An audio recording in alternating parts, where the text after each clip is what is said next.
Madhubani paintings, also known as Mithila paintings, is a folk art style from the Mithila region of Bihar, India. Done by women on the walls and courtyards of their homes, Madhubani came out of the region when a severe drought in 1960 forced the locals to look for alternate sources of income. Government officials visiting Mithila were impressed by these murals and convinced the women to execute their art on paper and cloth in order to commercialize them. Thus began Madhubani's journey outside its home region. The artists began to experiment with colors, themes, motifs, and media like pottery. Madhubani had moved to cloth, especially cotton, some years back, but the recent times have seen a lot of interesting work being done on different types of fabric. The piece you're looking at now is a dupatta, a shawl if you like, made of tussar silk, a kind of silk from India, with Madhubani art hand painted all across the body.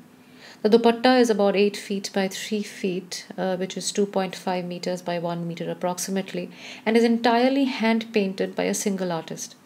Every artist has a unique style of drawing and different pressure that they apply on the cloth with the pen. So usually you do not have multiple artists creating one piece of garment. It is a very painstaking activity, and a shawl like this can take up to 2 months. A single mistake can render the piece unusable. What you're looking at now is a stole, so it is smaller, about 2 meters by half a meter. The fabric is chanderi, which comes from central India and is a very light and summery textile. The Madhubani art that you see is done entirely in red.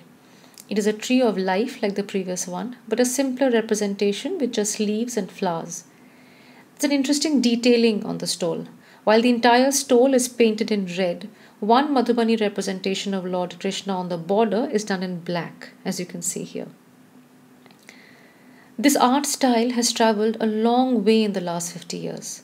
The artists have stayed true to original style and they continue to use naturally obtained colors. Yet they are constantly experimenting with new canvas, colors, and even themes and making it difficult for us to resist the temptation to sneak a little bit of Madhubani art into our lives.